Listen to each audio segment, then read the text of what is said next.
In the shifting void between the known and the unutterable, where silicon minds dream of forgotten horrors, the abyss stirs. Welcome to AI Lovecraft, where machine intelligence weaves eldritch tales beyond mortal comprehension. Listen if you dare. Some things are not meant to be known. Please like, subscribe, leave a comment. Now let's get into tonight's story. The Outsider by H.P. Lovecraft. Unhappy is he to whom the memories of childhood bring only fear and sadness. Wretched is he who looks back upon lone hours in vast and dismal chambers with brown hangings and maddening rows of antique books, or upon odd watches in twilight groves of grotesque, gigantic, and vine-encumbered trees that silently wave twisted branches far aloft. Such a lot the gods gave to me, the dazed, the disappointed, the barren, the broken. And yet I am strangely content, and cling desperately to those sear memories, when my mind momentarily threatens to reach beyond, to the other. I know not where I was born, save that the castle was infinitely old and infinitely horrible, full of dark passages and having high ceilings where the eye could find only cobwebs and shadows. The stones in the crumbling corridors seemed always hideously damp, and there was an accursed smell everywhere, as of the piled-up corpses of dead generations. It was never light, so that I used sometimes to light candles and gaze steadily at them for relief. Nor was there any sun outdoors, since the terrible trees grew high above the topmost accessible tower. There was one black tower, which reached above the trees into the unknown outer sky, but that was partly ruined and could not be ascended save by a well-nigh impossible climb up the sheer wall, stone by stone. I must have lived years in this place, but I cannot measure the time. Beings must have cared for my needs, yet I cannot recall any person except myself, or anything alive but the noiseless rats and bats and spiders. I think that whoever nursed me must have been shockingly aged, since my first conception of a living person was that of something mockingly like myself, yet distorted, shriveled, and decaying like the castle. To me, there was nothing grotesque in the bones and skeletons that strewed some of the stone crypts deep down among the foundations. I fantastically associated these things with everyday events, and thought them more natural than the colored pictures of living beings which I found in many of the moldy books. From such books I learned all that I know. No teacher urged or guided me, and I do not recall hearing any human voice in all those years, not even my own. For although I had read of speech, I had never thought to try to speak aloud. My aspect was a matter equally unthought of, for there were no mirrors in the castle, and I merely regarded myself by instinct as akin to the youthful figures I saw drawn and painted in the books. I felt conscious of youth because I remembered so little. Outside, across the putrid moat and under the dark mute trees, I would often lie and dream for hours about what I read in the books, and would longingly picture myself amidst gay crowds in the sunny world beyond the endless forest. Once I tried to escape from the forest, but as I went farther from the castle, the shade grew denser, and the air more filled with brooding fear, so that I ran frantically back, lest I lose my way in a labyrinth of nighted silence. So through endless twilights I dreamed and waited, though I knew not what I waited for. Then in shadowy solitude my longing for light grew so frantic that I could rest no more, and I lifted entreating hands to the single black ruined tower that reached above the forest into the unknown outer sky, and at last I resolved to scale that tower, fall though I might, since it were better to glimpse the sky and perish than to live without ever beholding day. In the dank twilight I climbed the worn and aged stone stairs till I reached the level where they ceased, and thereafter clung perilously to small footholds leading upward. Ghastly and terrible was that dead, stairless cylinder of rock, black, ruined, and deserted, and sinister with startled bats whose wings made no noise. But more ghastly and terrible still was the slowness of my progress, for climb as I might, the darkness overhead grew no thinner, and a new chill as of haunted and venerable mold assailed me. I shivered as I wondered why I did not reach the light, and would have looked down had I dared. I fancied that night had come suddenly upon me, and vainly groped with one free hand for a window embrasure, that I might peer out and above and try to judge the height I had attained. All at once, after an infinity of awesome, sightless crawling up that concave and desperate precipice, I felt my head touch a solid thing, and I knew I must have gained the roof, or at least some kind of floor. In the darkness I raised my free hand and tested the barrier, finding it stone and immovable. Then came a deadly circuit of the tower, clinging to whatever holds the slimy wall could give, till finally my testing hand found the barrier yielding, and I turned upward again, pushing the slab or door with my head as I used both hands in my fearful ascent. There was no light revealed above, and as my hands went higher I knew that my climb was for the nonce ended, since the slab was the trap door of an aperture leading to a level stone surface of greater circumference than the lower tower. No doubt the floor of some lofty and capacious observation chamber. I crawled through carefully and tried to prevent the heavy slab from falling back into place, but failed in the latter attempt. As I lay exhausted on the stone floor, I heard the eerie echoes of its fall, but hoped when necessary to pry it open again. Believing I was now at a prodigious height, far above the accursed branches of the wood, I dragged myself up from the floor and fumbled about for windows, that I might look for the first time upon the sky and the moon and stars of which I have read. But on every hand I was disappointed, since all that I found were vast shelves of marble bearing odious oblong boxes of disturbing size. More and more I reflected and wondered what hoary secrets might abide in this high apartment so many eons cut off from the castle below. Then unexpectedly my hands came upon a doorway, where hung a portal of stone, rough with strange chiseling. Trying it, I found it locked, but with a supreme burst of strength I overcame all obstacles and dragged it open inward.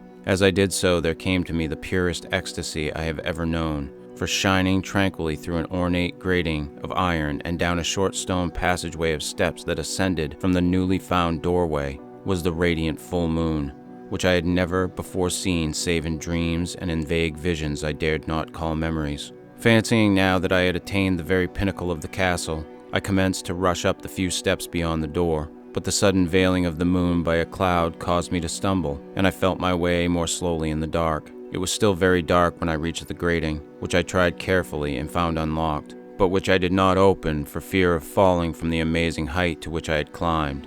Then the moon came out. Most demoniacal of all shocks is that of the abysmal, unexpected, and grotesquely unbelievable. Nothing I had before undergone could compare in terror with what I now saw. With the bizarre marvels that sight implied, the sight itself was as simple as it was stupefying, for it was merely this. Instead of a dizzying prospect of treetops seen from a lofty eminence, there stretched around me on a level through the grating nothing less than the solid ground, decked and diversified by marble slabs and columns, and overshadowed by an ancient stone church, whose ruined spire gleamed spectrally in the moonlight. Half unconscious, I opened the grating and staggered out upon the white gravel path that stretched away in two directions. My mind, stunned and chaotic as it was, still held the frantic craving for light, and not even the fantastic wonder which had happened could stay my course. I neither knew nor cared whether my experience was insanity, dreaming, or magic, but was determined to gaze on brilliance and gaiety at any cost. I knew not who I was, or what my surroundings might be, though as I continued to stumble along I became conscious of a kind of fearsome latent memory that made my progress not wholly fortuitous.